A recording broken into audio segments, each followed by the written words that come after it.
my god! Tapi bohong. Aku hanya memikirkan satu peraturan penting. Kenapa kau lakukan hari ini kalau kau bisa melakukannya besok? Hahaha. Few moments later.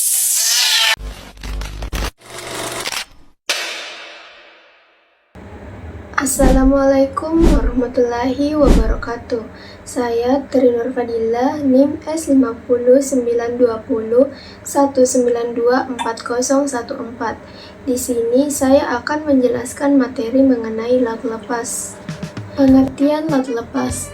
Laut lepas atau high seas merupakan wilayah laut yang tidak termasuk dalam yurisdiksi nasional negara manapun. Laut lepas mencakup seluruh perairan yang berada di luar batas laut teritorial, zona tambahan, zona ekonomi eksklusif atau ZEE, dan landas kontinen dari suatu negara pantai. Konsep dasar laut lepas. Laut lepas merupakan res komunis, yaitu milik bersama seluruh umat manusia. Artinya, tidak ada suatu negara yang dapat mengklaim laut lepas sebagai wilayah kedaulatannya. Laut lepas tidak dapat menjadi objek kedaulatan negara manapun. Prinsip ini tuh berasal dari ajaran klasik yang dikemukakan oleh Hugo Grotius dalam karyanya Mer Liberum tahun 1609. Hugo Grotius merupakan penganut aliran hukum alam. Dalam ilmu hukum, terdapat beberapa aliran pemikiran seperti positivisme, ajaran klasik, dan ajaran modern. Salah satu aliran tersebut adalah aliran hukum alam yang diantaranya dianut oleh Hugo Grotius. Melalui ajarannya, Hugo Grotius menyatakan bahwa laut lepas adalah res komunis, yaitu milik bersama umat manusia, sehingga tidak dapat dimiliki atau dikuasai oleh negara manapun. Dasar hukum laut lepas terbagi atas dua. Yang pertama, UNCLOS tahun 1982 Part 7 High Seas Pasal 86-120. Yang kedua, Convention on the High Seas tahun 1958 Pasal 1-37. Konvensi Convention on the High Seas tahun 1958 merupakan cikal bakal dari pengaturan hukum laut internasional yang kemudian disempurnakan dalam UNCLOS tahun 1982. Konvensi ini secara khusus membahas mengenai laut lepas yang menjadi dasar pembentukan ketentuan-ketentuan dalam UNCLOS, khususnya pada bagian yang mengatur tentang laut lepas pasal 86-120. Prinsip kebebasan laut lepas. Jadi, masih ada beberapa negara di dunia yang tidak memiliki wilayah pantai dan dikenal sebagai negara terkurung daratan. Contohnya adalah negara Laos, Kazakhstan, Zimbabwe, Austria, dan Vatikan. Nah, negara-negara ini tuh tidak memiliki akses langsung ke laut, tetapi tetap memiliki hak untuk memanfaatkan kebebasan di laut lepas sesuai dengan ketentuan hukum internasional. Negara-negara ini tanpa pantai ini tersebar di berbagai benua seperti benua Asia, benua Amerika, dan benua Eropa. Berdasarkan UNCLOS tahun 1982, khususnya pasal 87, terdapat 5 prinsip utama kebebasan di laut lepas. Yang pertama, kebebasan navigasi. Kebebasan semua kapal tanpa memandang bendera atau kebangsaan memiliki hak untuk berlayar di laut lepas. Kapal tunduk pada yurisdiksi eksklusif negara bendera. Artinya, setiap kapal memiliki kebangsaan berdasarkan tempat pendaftarannya. Negara tempat kapal didaftarkan berhak memberikan bendera kebangsaan dan kapal tersebut tetap berada di bawah yurisdiksi negara tersebut. Negara lain tidak boleh melakukan intervensi terhadap kapal di laut lepas kecuali dalam keadaan tertentu seperti kasus pembajakan, perdagangan budak, atau jika kapal tersebut tidak memiliki bendera. Yang kedua, kebebasan penerbangan. Pesawat udara dari semua negara memiliki hak untuk terbang di atas laut lepas tanpa memerlukan izin dari negara manapun. Namun, penerbangan tersebut harus dilakukan untuk tujuan damai dan tidak boleh mengancam perdamaian internasional, misalnya melakukan atau melalui latihan militer atau manuver bersenjata. Kebebasan ini tetap dibatasi oleh kewajiban internasional mengenai keselamatan penerbangan sebagaimana diatur dalam Konvensi Chicago tahun 1944 dan di bawah pengawasan International Civil Aviation Organization.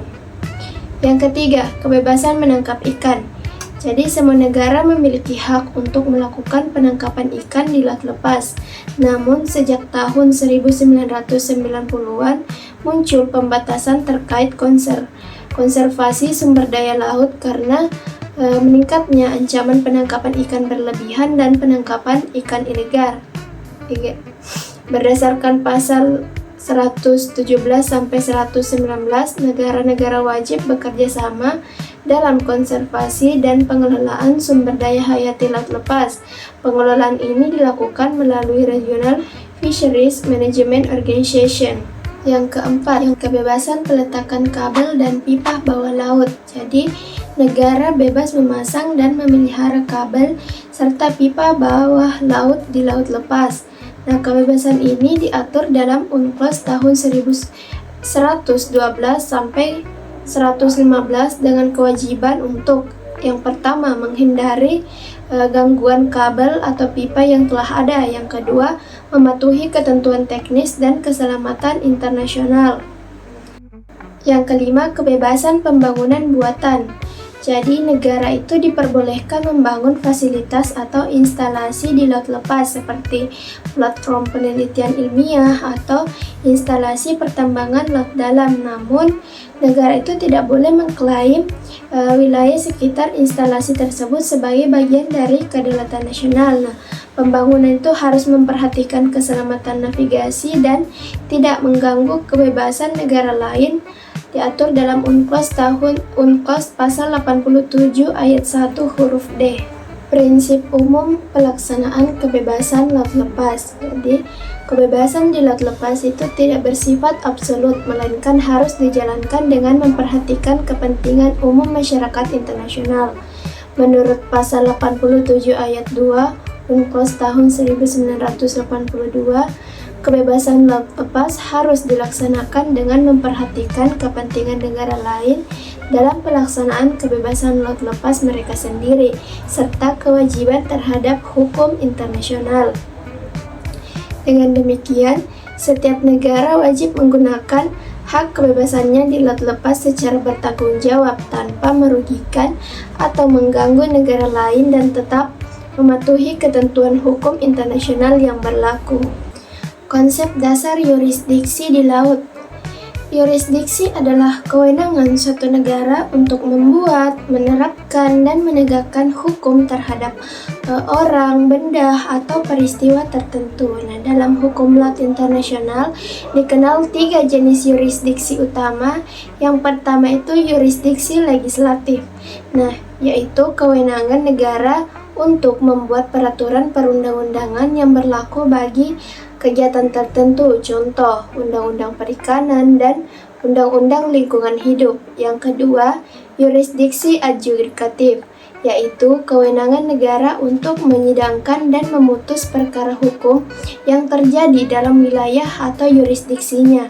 Contoh, Pengadilan Nasional yang memeriksa pelanggaran hukum laut. Yang ketiga, kewajiban negara bendera. Jadi negara bendera memiliki tanggung jawab terhadap kapal yang didaftar atau terdaftar di negaranya. Nah, negara bendera sendiri ini wajib yang pertama mendaftarkan kapal dan memastikan adanya genuine link atau hubungan nyata antara kapal dan negara bendera. Yang kedua, melaksanakan pengawasan administratif, teknis, dan sosial terhadap kapal yang mengibarkan benderanya. Yang ketiga, menegakkan hukum nasional serta memenuhi standar internasional terkait keselamatan pelayaran, perlindungan lingkungan laut, dan kesejahteraan awak kapal. Yurisdiksi negara pantai. Jadi negara pantai itu tidak memiliki kedaulatan di laut lepas, tapi dapat memiliki hak dan kepentingan tertentu yang memberikan dasar bagi yurisdiksi terbatas. Nah, dalam wilayah yurisdiksi nasional, laut teritorial 12 mil laut, negara pantai itu memiliki kedaulatan penuh. Zona tambahan 24 mil laut, yurisdiksi untuk pencegahan pelanggaran kepabeanan, fiskal, imigrasi, dan sanitasi. Zona ekonomi eksklusif itu 200 mil laut, hak berdaulat atas sumber daya namun bukan kedaulatan penuh. Dalam laut lepas, negara pantai itu tidak memiliki yurisdiksi umum kecuali hak pengejaran panas terhadap kapal yang melanggar hukum di perairan nasional dan kerjasama penegakan internasional, misalnya penindakan perampokan, narkotika, perdagangan manusia, atau pencemaran. Ngày vô nhà thương, ngày vô nhà thương, ngày vô nhà anh đến thương. Giây phút em gặp anh là em biết em si tình, tình tình tình tang tang tình, tang tình tình tình tang tang tang. Giây phút em